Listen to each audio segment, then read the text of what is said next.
Every year since 1983, Car and Driver's editors select what we consider to be the 10 best cars on the market. We gather together all new cars, significantly refreshed cars, new cars that didn't make the competition last year, and finally the previous year's winners.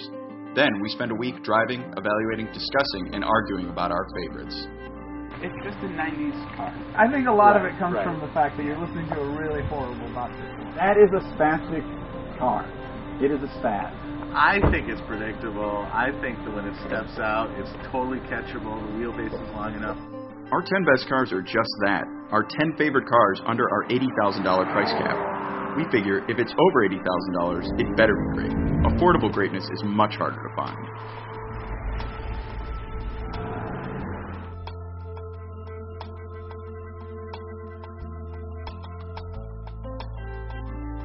This year we had over 60 cars in the competition. Collectively, we drove them over 15,000 miles. We had fast cars, slow cars, fuel-efficient cars, practical cars, luxury cars, and even electric cars. Everyone was driven, evaluated, poked, prodded, and finally judged. I fully stand behind the BRZ and the ST. I would buy both of them. I would buy an ST. After the regular Focus made the 10 best list last year, we wondered if the more powerful Focus ST would make the list. And while the 10 best list doesn't have categories, we inevitably use the incumbent 10 best cars as a measuring stick to see how the new competition stacks up. As a result, we found ourselves comparing cars with similar missions, cars like the Focus ST and the Volkswagen GTI. I love that it really feels like the special hot Focus. It's not just like the one with a bigger engine. The car definitely torque steers. It's nothing like, say, a Saab Viggen, but it is there, and some people think that that makes it a little too juvenile, but, you know, I don't mind it. I think, bright paint aside, that sort of juvenile character of the car is some of its appeal. The GTI has been on the 10 best list several times over the years, and I think the reason for that is partially how well-rounded and well-finessed it is. Some of the cars may be a little bit faster, some may have slightly better braking, but they're not as well-rounded. They seem to have peaks and valleys in their performance. The Accord Fusion, you know, we kind of see this as a pretty hotly contested battle in this year's 10 best. I mean, you know, if necessary, we can make room for both of them on the list, but the Accord is, of course, the all-time 10 best champion, more victories than any other car. But the Fusion this year is better than ever and makes a pretty solid case for itself on the list, whether or not the Accord is also there. I really like the old Fusion Hybrid, and the new one continues to impress. It's especially smooth when switching between gas and electric modes. A sedan should carry people in maximum comfort. And I think the Accord just does that a little bit better. The great thing about this car is the structure is so good. It really feels almost like a German car. Chevrolet's new Camaro, the ZL1, presented a potential threat to last year's 10 best winning Ford Mustang GT and Boss 302. But we also found ourselves comparing the ZL1 to the newest Mustang, the 662 horsepower Mustang Shelby GT 500.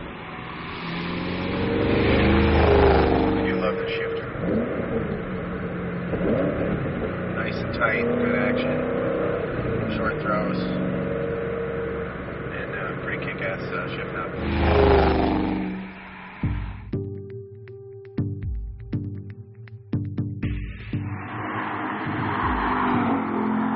Yeah, I like this more. It's just a little more livable. It doesn't, you know, it's loud, but it doesn't have this like sort of boominess that makes you tired. The clutch is really easy, the shifter's really easy. And of course it has less power, so that's part of it, but the Shelby is very difficult to sort of keep the wheels from spinning and keep all that power from happening all at once. The BMW 3 Series has made the 10 best list every year since 1992. But even with a streak that long, there are no guarantees that the new 3 Series would be able to stay on the 10 best list. So, of course, with the new 3 Series, and with some new competition this year from Cadillac and the ATS, the big question is, will the 3 Series get on the list again? It's lost a little bit of ground to its predecessor, but it is still one of the best sports sedans there is. It's still remarkably agile. There's nothing the car doesn't do well. Most cars have a few faults. And the 3 Series, it has faults relative to its predecessor, but there's nothing this car doesn't do well. This is one of the best Turbo 4s on the market, for sure. The thing about the 3 Series is its composure, and it does everything well. A direct competitor to the BMW 3 Series, Cadillac's new ATS aims to join the 3 Series, or even bump it off the list. The chassis on this thing is actually really good. Really precise. Good roll control, decent ride quality. Magnetic ride control. This is the FE3 suspension, so it's state of the GM art, and it's quite good. It's unfortunately let down a little bit by some powertrain stuff, like an extremely clunky shifter, which is unfortunate, and not that great a sounding engine either. Cadillac's still got some work to do on this, unfortunately.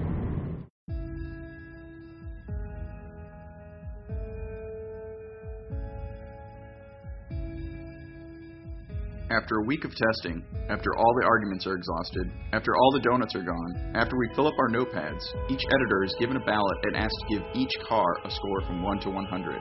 As in gymnastics, high and low scores are thrown out for each car. The scores are averaged, and the 10 highest scores become the 10 best cars. After tallying the scores for the 76 cars in the competition, we arrived at Car and Driver's 10 Best for 2013. For the second consecutive year, we've made the Audi A6 and its brother, the A7, one of our 10 best cars. But this year, we've also added the more powerful versions, the S6 and the S7. With 420 horsepower on tap, the S models undercut the competition on price, but offer similar performance. Whether it's the regular or S version, sleek bodies cover stout structures. You get an unflappable chassis, accurate steering, and ample power. Audi now has an unbeatable luxury and sports sedan range.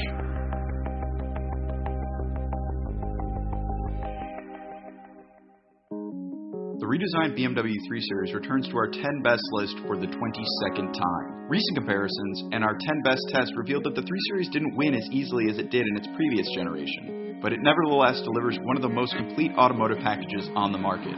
2 turbocharged engines deliver improved fuel economy while providing enough power to embarrass some so-called sports cars. It might have given up some ground to competitors, but the balance between practicality and sportiness, between efficiency and power, between refinement and cost, keeps the 3 Series on the list for yet another year. The Ford Focus and Focus ST aren't cheap cars. Cheap cars endlessly remind you of inferiority. The Focus is a car that allows you to pay the least amount possible for something of superior grade. It might cost a few bucks more than the competition, but it's profoundly better. It's as if Ford built the Focus's structure to compete with Mercedes-Benz, the steering with Porsche, and the suspension with Lotus.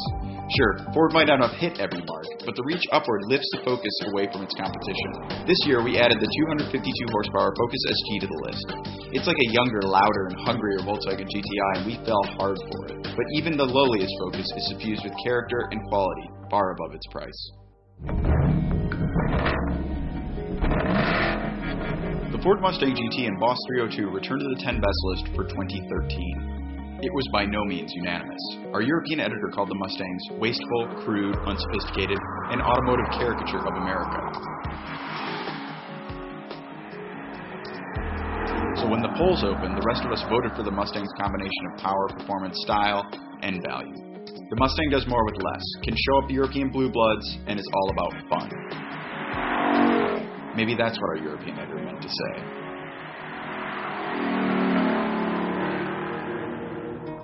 The redesigned Honda Accord is back on the 10 best list for a record 27th year. Not because it's a looker, not because it has a CVT now, not because it has a strut front suspension instead of control arms, nor is it because it just got direct fuel injection. The Accord makes the list because it manages to be practical and quietly wonderful. It is refined yet engaging, efficient yet willing to have fun. It drives with elegance and lightness. It's a machine that connects with drivers and passengers. Trust us, you'll only think it's an appliance until you drive it. Then you'll understand. The Honda Fit is a car that is neither pretty nor powerful, but it has something more rare, density of thought. There's more intelligence packed into the Fit than cars twice its size. It's the defining small car, mechanically precise, paired of excess fat, respectful of gasoline, and graced with fluid handling. It's also hugely practical and affordable.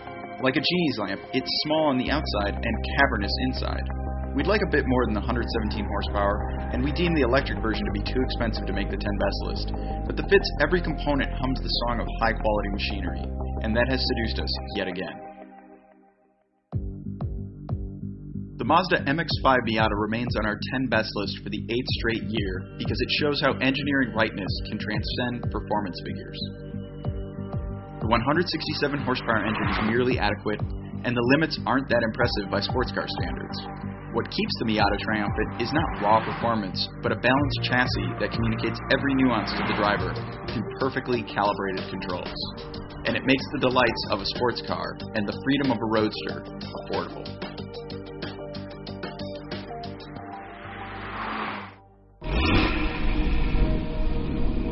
Our expectations for the new Porsche Boxster were quite high. The previous Boxster made the list 13 times since the model was introduced in 1996. You can make that 14 now. The new car is roomier thanks to a longer wheelbase, but lighter than the last Boxster. The new design makes the Boxster look more exotic, and impressive performance numbers aside, the Boxster is a holistic sports car experience and an exercise in interactivity. Both engines sound thrilling as they rev towards their red lines. The steering is trusty, brake pedal feels secure, the chassis replete with grip. Great expectations have been met.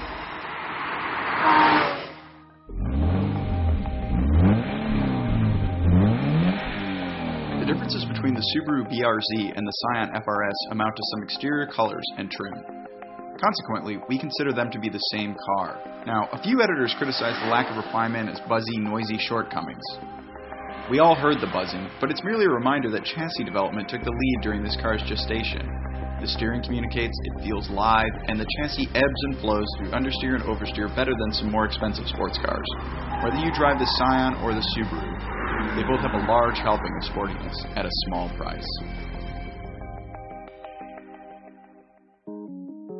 Volkswagen's venerable Golf and GTI will be replaced in 2014 by the next generation Golf and GTI. That the current version makes the 10 best list on its last year of production speaks to the excellence of the Golf and GTI lineup. Offering nearly perfect driving fundamentals in base form, thrift in the turbo diesel variant, and performance in the GTI, these cars upend the underachiever's excuse that you can't please all the people all the time.